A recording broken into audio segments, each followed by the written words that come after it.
What's up, everybody? I'm Aslan Hajavandi, joined by senior lead writer Corey S. Clark of Warchant.com fame. It's the ultimate Seminoles sports source. Use the promo code Warchant30 for 30 free days of access to the website. Or for free, you can just subscribe to the YouTube channel. You're not going to get as much, but hey, it's free. You get what you pay for. Hey, hit the likes button. Hit that. Hit the likes. Thumbs up. We like that. Corey, the schedule dropped on Wednesday. You wrote a pretty good column about it. We spoke about it on the podcast, Wake Up Warchant. Don't act like you don't know what that podcast is, everybody.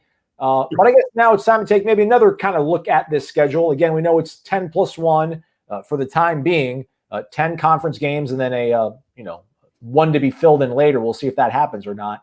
But it's kind of crazy to think about, right? They've got 10 games. We don't know exactly when they'll be played, but we know who they're going to play and where.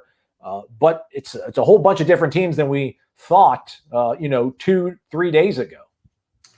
Yeah, it's wildly different. And it's not just the conference games, although that's important too, but you don't have Florida and you don't have Boise State and you don't have West Virginia. So the season you thought you were going to have, the teams you thought you were going to play, I know a lot of Florida State fans, especially on the message board, think that they got the short end of the stick here and that it's a really tough schedule. I mean, sure, but it's not now that Florida's out of the equation. I don't think it's as tough as it was by any stretch. And you have to look at the teams that are on the schedule now that weren't on the schedule before. Obviously, you were always going to play Clemson and Miami. So those aren't surprises. You're also going to play Pitt. You're going to play Louisville. You're going to play NC State. So the 5 new teams that you got, as we're looking at the graphic right now, you got Georgia Tech, who, again, was one of the 3 teams last year didn't make a bowl game. Georgia Tech was one of them. North Carolina, who has Sam Howell. You might remember him. Pitt. No, you were going to play Pitt. Virginia, who you lost to last year barely, and they lost their best player. They lost their 2 best offensive players. Duke, who did not make a bowl last year, and then the big bad wolf there at the end, next to the actual wolf, Notre Dame. So when you look at it on a whole, you got 5 conference games that you didn't think you were going to get. I would say when you look at it, Notre Dame and North Carolina are the 2 toughest out of those groups, and we can talk about them individually in a second. But you add Notre Dame and North Carolina, and you lose what you think are probable wins with home games against Boston College and Wake. So I understand that, and then you would have had to go to Syracuse, which the last time you went to Syracuse wasn't fun. So I don't quite, I guess, understand the angst over the schedule, because when you look at it as a whole, and we're just talking about a whole overview right now, there's 2 games on the entire schedule now out of 11, because we're still counting the +1, whoever that +1 ends up being. It ain't going to be Florida. Notre Dame and Clemson are the ones that you think, okay, those are not going to be easy to win. Those are going to be like you got a 10 to 12% chance of winning those games, maybe. But all the other ones look winnable to me. Like, yeah, North Carolina was better than we thought last year. They were still 7-6. They weren't incredible. They weren't unbeatable. You get Georgia Tech, who won 3 games. You get Duke, who missed a bowl too. So there are 3 teams last year in the entire ACC that didn't go to a bowl game. You get to play all 3 of them. So it's not murderer's row by any means.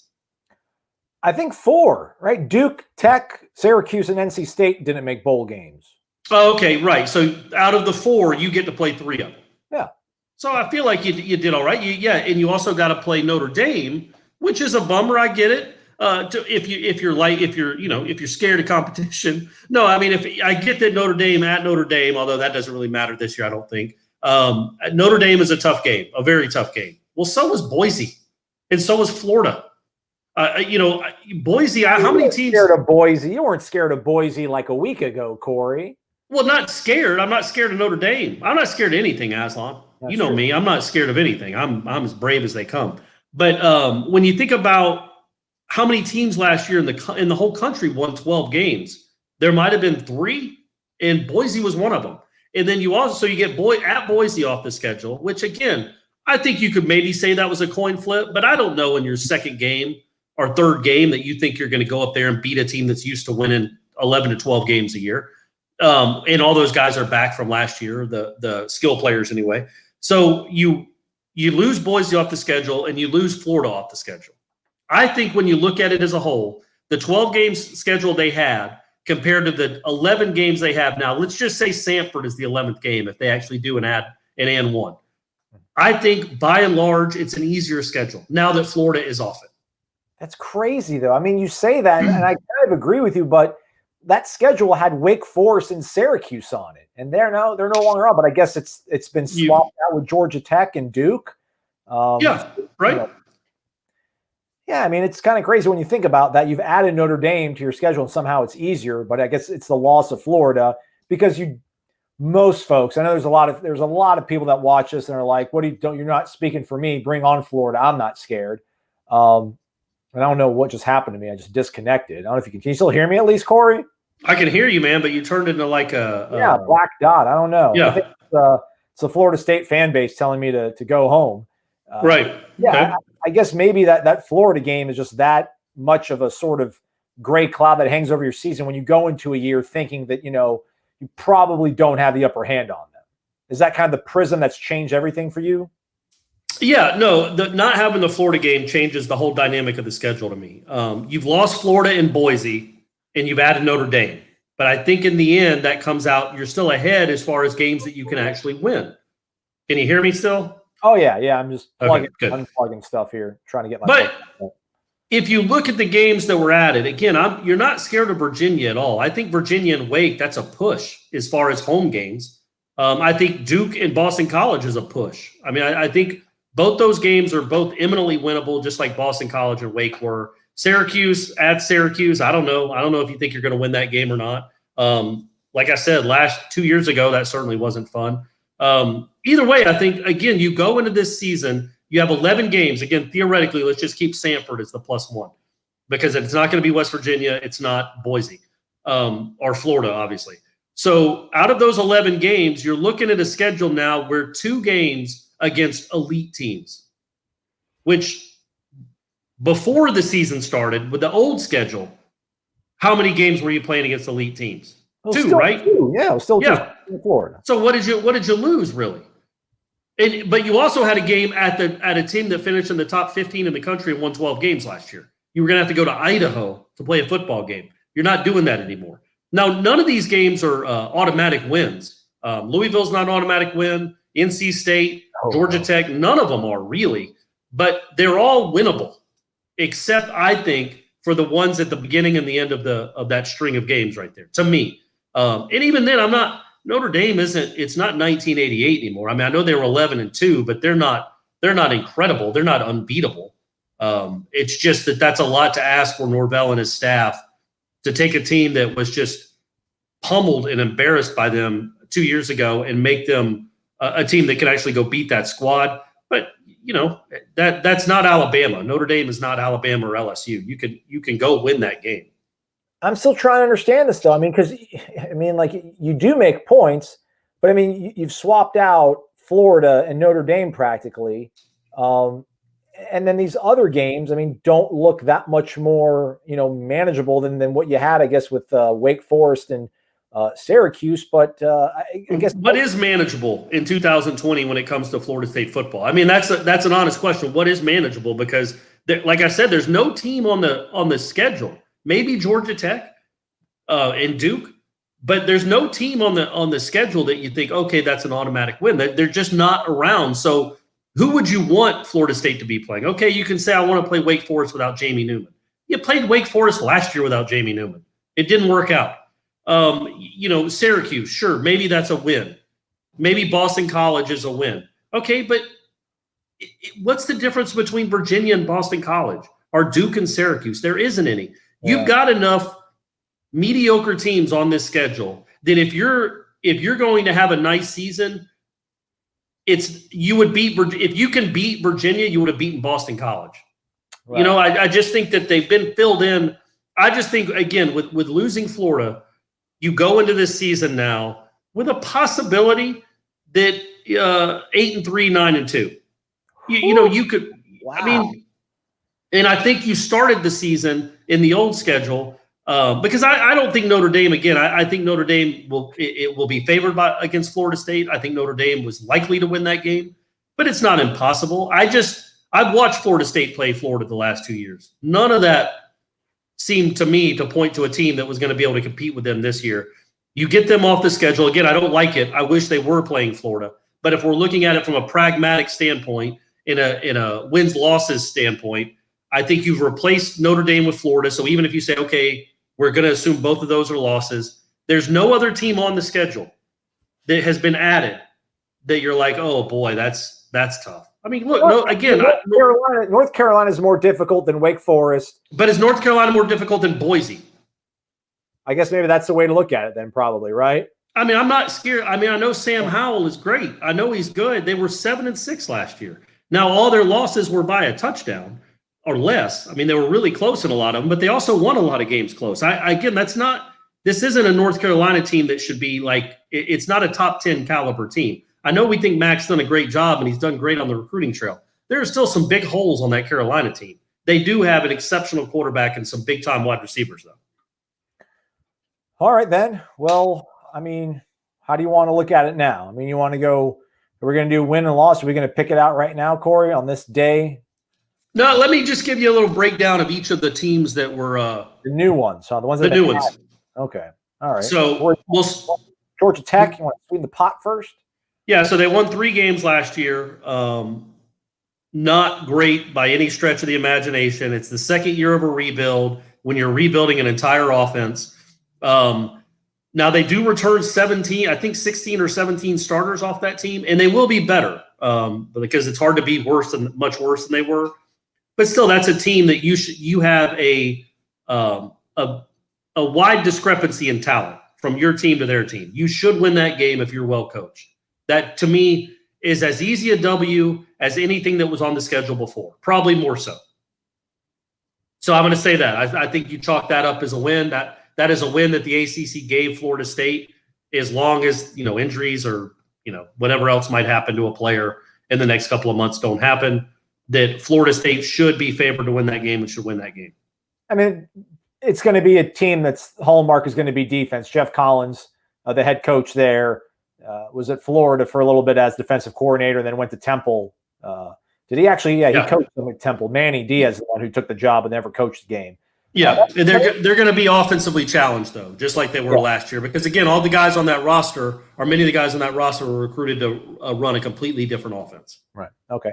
And then North Carolina, the sort of team du jour or the team day, whatever year is. Do you think that's the one? Do you think that's the one that fans are the most upset with? Not even Notre Dame, but North Carolina? Because you're already going to play Clemson. You're already going to play Louisville, probably. You're already going to play Miami. So, like, those are the more sort of daunting tasks that are in the conference for you. I mean, I don't know, like Virginia Tech might be the only other team besides North Carolina that might have grinded people's gears a little bit more. I just think there's so many other games that could have been besides North Carolina. If you swap out that North Carolina emblem for Wake Forest logo at home, I think there's a quite a different feeling. And I think we got to the bottom of it when you said, that's probably not as daunting of a game as Boise. But then I think it's still more daunting than Wake Forest. It's more daunting than Syracuse. Yeah, so I get it. That's true. I get it. North Carolina is better than those two teams. By how much, I don't know. But they are probably better than those two teams. But it's like, man, at some point, you're Florida State. You're not scared of North Carolina. I mean, you got to play who you've got to play. You've only got so many. There's 15 teams. You got to play 10 of them. So, I mean, I just think that, you knew you were playing Clemson. You knew you were playing Miami. Could they have knocked Clemson off the schedule for 1 year? That would have been nice, but that's not going to happen.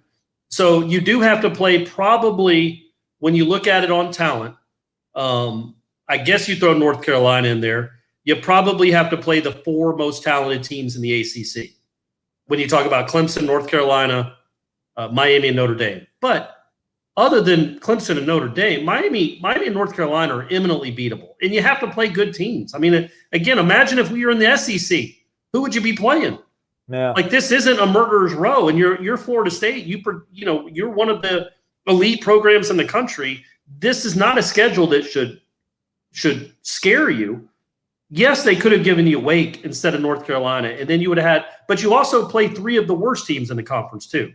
So I thought they balanced it out okay. You get Georgia Tech, NC State, and who's the other one? Georgia Tech, NC State, and Duke. The three teams that didn't, the three of the four that didn't make bowls last year. So they balanced it out a little bit that way. And in the middle, you have a team like Virginia, who we can go to next because they're the next team on the list that they weren't going to play. The reason that Virginia beat Florida State last year, the reason they won 10 games, the reason that didn't they get to the Coastal Championship game? Yeah. Was Bryce Perkins. Yep. And he ain't there anymore. And neither is his number one receiver. Now, they have a tough defense. They're a tough-minded team, but that is not an overwhelming talented roster. That's not something that you should be afraid of necessarily. So I'm not – you shouldn't be all that – it's not the Virginia team of 2019 that you're playing. That, to me, 2020 Virginia is the equivalent of, like I said, Boston College or Wake Forest. And then you go to Duke, who went 5-7 last year, did not make a bowl game. Crazy that Cutcliffe still didn't get the Coach of the Year. I mean, he got them to 5 wins. Now they do have the Clemson transfer coming in at quarterback. What's his name? Not Cole Stout, right? Oh no, that was a long time ago. That was the Deshaun.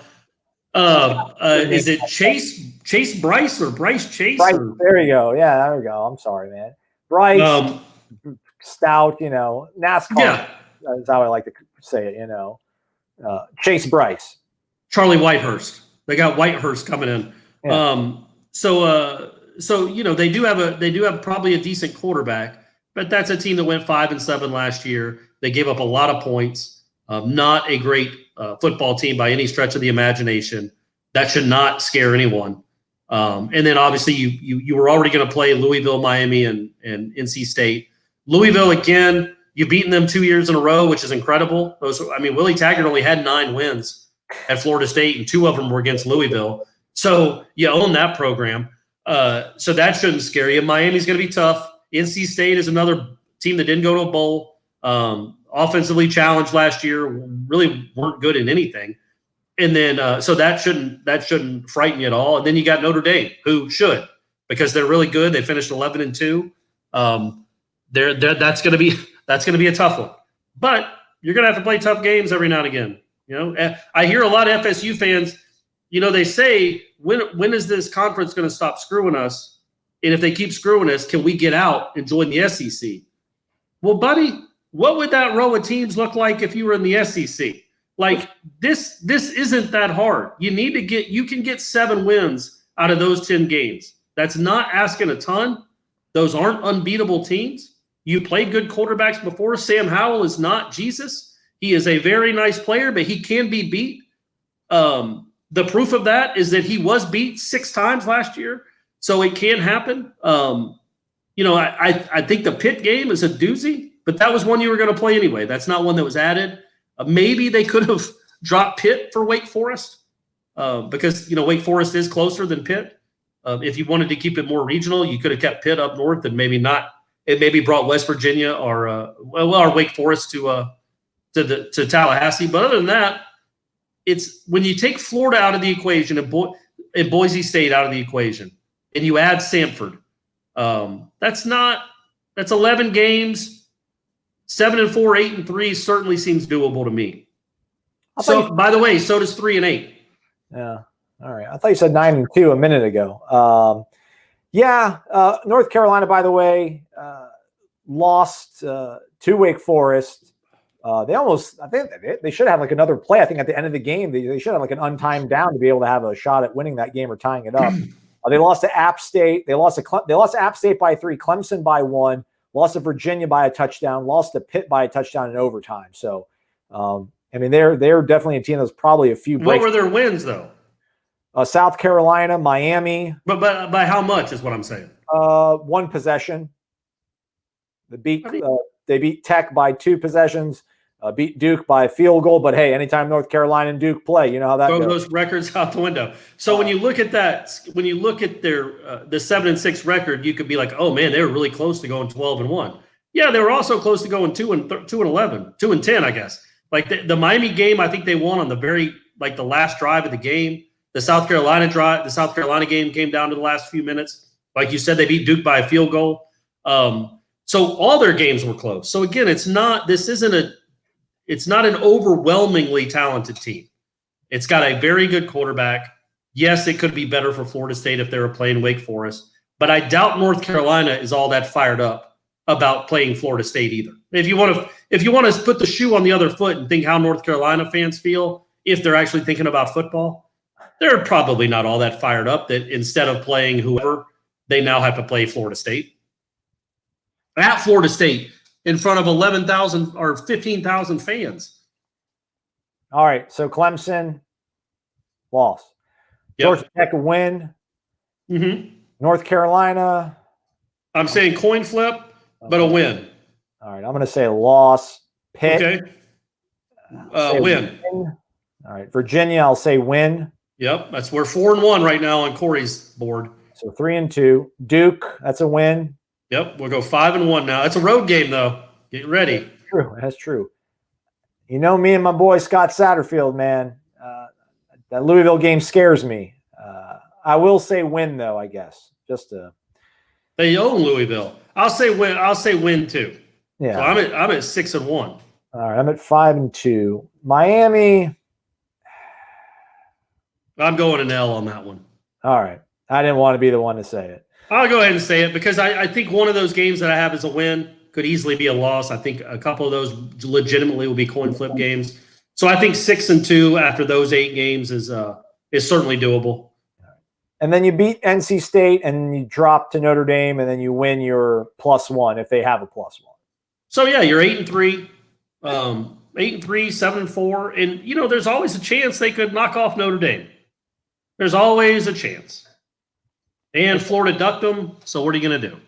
How much do you think, last thing as we head out of here, how much of your opinion you think on those games that you picked will change when you actually see the breakdown of the day and date when they play these teams? Provided very little. Very little. I don't see it changing at all. Maybe if they opened with North Carolina, I would think maybe I would lean maybe more towards a loss because in North Carolina's offense is so experienced. And we don't even know who Florida State's quarterback is going to be. But even then, I don't think so. I think all of them, I kind of read the same way. Maybe it'd be better off if you open with Clemson. I know. Sounds like maybe Notre Dame will be the opener. But anyhow, that was a pretty good, thorough breakdown. For even more on this, head over to warchant.com. Corey's got another breakdown after he wrote his great column on Wednesday. So do stay connected to the Ultimate Seminoles Sports Source. If you liked anything that Corey said, which obviously you do, hit the thumbs up button, like the video, subscribe to it. Corey, we'll talk at some point in the future, I imagine, because that's what we're paid to do. I can't wait to see you again.